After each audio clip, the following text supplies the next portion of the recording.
कभी आपके मन में अगर कोई क्वेरी होती है, मीन्स कोई डाउट होता है या आपको किसी चीज को जानने की इच्छा होती है तो आप क्या करते हैं? सोचा, आंसर आया माइंड में? नहीं तो मैं बताती हूं। आप क्वेश्चंस करते हैं। आप अपने टीचर्स से क्वेश्चंस करते हैं, अपने पेरेंट्स से क्वेश्चंस करते हैं, अपने फ्रेंड्स से पूछते हैं। आपको जो कहीं से इन्फॉर्मेशन लेनी होती है आप वहां पूछते हैं। फॉर एग्जाम्पल, आप कहीं जा रहे हैं, रास्ता भूल गए हैं, जीपीएस भी फेल हुआ है, तो भी आप किसी ना किसी से जो कि अजनबी है, अननोन है आपके लिए, उनसे आप क्वेश्चंस पूछते हैं। So the question is the medium that you would come to know about the things, you will collect the information. लेकिन ये क्वेश्चंस कैसे होते हैं? कुछ क्वेश्चंस ऐसे होते हैं जिनका सिर्फ एक आंसर आपको दिया and the answer is over. इन्हें हम बोलते हैं क्लोज एंडेड क्वेश्चंस। कुछ क्वेश्चंस ऐसे होते हैं जिनका आंसर कुछ भी हो सकता है, कितना भी बड़ा हो सकता है, नेवर एंडेड हो सकता है, 1 लाइन 1 वर्ड या फिर 10 लाइन्स का भी हो सकता है। ऐसे क्वेश्चंस को हम बोलते हैं open ended. Open ended means open to welcome the answers. आज मैं आपको close ended and open ended questions कैसे पूछे जाते हैं, कैसे लर्न किए जाते हैं, उनके आंसर्स कैसे हो सकते हैं। Let's start. Where is my watch? The watch is on the table. इसका क्वेश्चन था where is my watch and the answer is the watch is on the table. The question is over now friends. क्यों over हो गया? क्योंकि सिर्फ ये पूछा गया था कि क्वेश्चन में वॉच कहाँ है, वॉच टेबल पे है और इसके आगे आप कुछ नहीं बता सकते उसके साथ। ये है हमारा close ended question, means answer मिल गया and the question is over. What are you watching? I am watching cartoon. I am watching Mahabharat. I am watching Ramayan. I am watching movie. आपने कोई भी इनमें से एक आंसर दिया है तो भी आपके क्वेश्चन का answer complete. So it is an close ended question. Where are you going? Heading means आप कहां जा रहे हैं, या फिर where are you going? I am going to the temple. I am going to the church. I am going to the school, या I am going to the office. आपने बता दिया आप कहां जा रहे हैं और आपका आंसर पूरा। So this is again close ended question. How did you perform? Means आपने कैसा परफॉर्म किया, आपकी क्या परफॉर्मेंस आई है, क्या किया है आपने, कैसे कवर किया है। So basically I have done great, I have scored nice, I have scored great marks. So आपने बता दिया कि आपने कैसा परफॉर्म किया है। It can be open ended also, it can be close ended. But here what the answer I have given to you, जो answer मैंने आपको दिया है इसका मतलब है close ended। ये एक ऐसा क्वेश्चन है जिसका आंसर खत्म हो चुका है। Why did you cancel it? I cancelled because I was not well. कोई भी प्रोग्राम कहीं जाने का था और वो कैंसिल हो गया। So how would you answer? मैंने इसे इसलिए कैंसिल किया क्योंकि मेरी तबीयत ठीक नहीं थी। So the answer is done. इसके आगे आप कुछ नहीं जानना चाहते। Answer is over. So basically it is again close-ended question. When will you plan to go? I will plan next month to go to the hill station. Yeah, I will plan next month. यहां पर आपका question over हो गया, आपके question का answer आपको मिल गया। So it is again close ended question. I hope you are getting what I am trying to explain. इसीलिए मैं आपको इतने सारे एग्जांपल्स दे रही हूं कि क्लोज एंडेड क्वेश्चंस कौन से हैं। उसके बाद मैं ओपन एंडेड पे आऊंगी। Which is your notebook?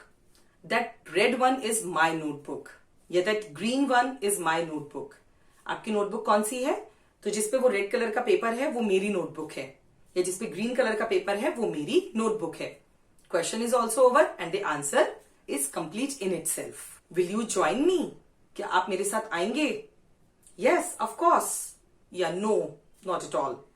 नहीं, बिल्कुल नहीं। या sure, मैं आऊंगा आपके साथ। The answer is over. It is close-ended. Would you please solve my problem? क्या आप मेरी प्रॉब्लम को सॉल्व करेंगे? Yes, of course, I will help you. No, I cannot help in it. हाँ, पक्का मैं आपकी हेल्प करूंगा, या नहीं, मैं इसमें आपकी हेल्प नहीं कर सकता। So again it is close-ended. Which course would you prefer? For example, आपने किसी यूनिवर्सिटी में एडमिशन लिया and now you want to pursue some course. आप कोई कोर्स करना चाहते हो and somebody is asking, या आपके फादर ही आपसे पूछ सकते हैं आप कौन सा कोर्स करना चाहते हो। So you will ask that I want to perform BBA, I want to do BCA, या I want to do, या I want to prefer, या I would prefer any XYZ, any course what you want to do. So this is again close-ended question and you have given the complete answer to it. What is the time? Oh, it's 6 o'clock. Yeah, it's 6 p.m. So the time was asked and you have given the answer also. It is again close-ended. The answer is over. अब हम आते हैं अपने open-ended पे। Open-ended में मैंने आपको क्या बताया था? That the answer can be long, it can be short also. It is open-ended. आप इसे कितना भी बड़े reply दे सकते हैं, ये आपके ऊपर है कि आप कैसा रिप्लाई देते हैं। सो ऐसे क्वेश्चंस मोस्टली बच्चों से करने चाहिए, इससे उनकी थिंकिंग पावर डेवलप होती है। सो ये मदर्स के लिए सबसे इंपॉर्टेंट सेक्शन है।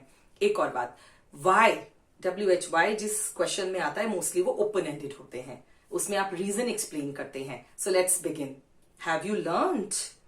Yes, I have learned that we should never tease the poor people.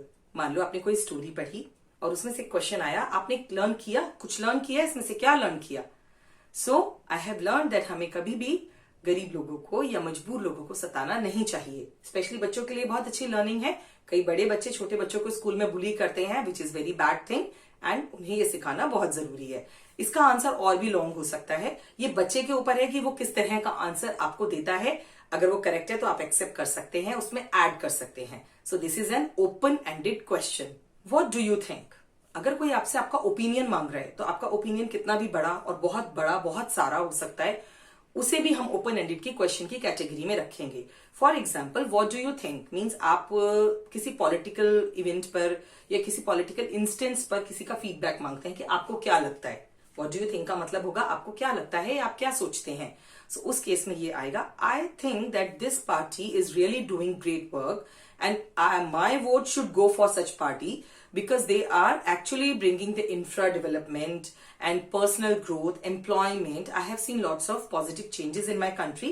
So I would prefer this party to be voted for by me. इस तरह के आंसर्स, इससे भी बड़े आंसर्स आप दे सकते हैं। So this is open-ended question. How about your job? How? आपको अपनी जॉब पे कैसा लगता है या कैसी है आपकी जॉब? आप अपनी जॉब के बारे में जितना चाहें उतना बड़ा एक्सप्लेन कर सकते हैं, जैसे आपकी मर्जी है। आप अपने व्यूज और अपने थॉट्स उनके सामने रख सकते हैं। So it's up to you, how would you answer. So it is an open ended question. What would you do with this money? किसी के पास पैसे हैं, what would you do with this money? कुछ पैसे हैं तो आप उससे क्या करेंगे? अब ये भी आपके ऊपर है कि आप कितना लंबा आंसर करते हैं। So again it is an open ended question. Tell me something what you would like to do in your life. आप अपनी लाइफ में क्या करना चाहते हो, मुझे उसके बारे में बताओ। तो इन चीजों के लिए जब आप अपने थॉट्स उनके सामने रखते हैं तो वो कहलाते हैं ओपन एंडेड क्वेश्चंस, जो आपके ऊपर बेस करते हैं कि आप अपनी लैंग्वेज में उसको कैसे एक्सप्लेन करते हैं। Right? So it's very interesting and it is a very good point to practice for English speaking skills. For example, आपके फादर या आपकी मदर आपसे क्वेश्चन पूछती हैं, which subject fascinates you and why. किसी एक सब्जेक्ट के बारे में पूछा गया कि ये इसमें से कौन सा सब्जेक्ट आपको आकर्षित करता है, मीन्स आपको पसंद है, और क्यों। जहां पे वाई आया है वहां पे तो आप एक लॉन्ग सा आंसर दे ही सकते हैं और आप अपने मन के व्यूज को एक्सप्रेस कर सकते हैं। Again it is an open ended question and keep practicing these questions in the mirror also with your parents also. How did you meet these people? किसी ने पूछा कैसे मिले आप इन लोगों से, तो एक बड़ा इंस्टेंस हो सकता है। आप अपने हिसाब से उसको चेंज भी कर सकते हो, ये आपके ऊपर है। Again, open-ended question it is. Tell me something about your taste. आप किसी से न्यूली मिले हैं, आप उसके टेस्ट के बारे में जानना चाहते हैं, तो आप उनसे कहेंगे tell me something about your taste. आपको खाने में क्या क्या पसंद है, कैसा खाना पसंद है, स्पाइसी पसंद है, ब्लेंड फूड पसंद है, आपको वेजिटेबल्स फूड पसंद है, या फिर आपको सिर्फ और सिर्फ जंक फूड पसंद है। So in that case again the answer depends on the speaker. So ये मैंने आपको क्यों एक्सप्लेन करे हैं, अब मैं आपको ये बताती हूँ। जब हमें इंग्लिश अच्छे से बोलनी है, ज्यादा बोलनी है, तब हमें ओपन एंडेड क्वेश्चंस का यूज करना चाहिए, even to ask and to be asked. और अगर आपको सिर्फ एक लाइन में आंसर करना है, अभी अभी आप नए नए बिगनर हैं, लर्न करना सीख रहे हैं, so you should use close ended questions so that you and the person with whom you are talking to वो प्रैक्टिस कर सके इंग्लिश में। तो आप और आपके सामने वाला जो इंग्लिश में बात कर रहे हैं, अगर आप दोनों को इंग्लिश कम आती है, सो यूज क्लोज एंडेड क्वेश्चंस। अगर आप दोनों बहुत अच्छे स्पीकर हैं और ज्यादा से ज्यादा बात करना चाहते हैं, use open ended questions. All the best. Keep practicing. Please like the channel, subscribe if you have not done yet. Bye-bye. Thanks for watching. Subscribe to our channel.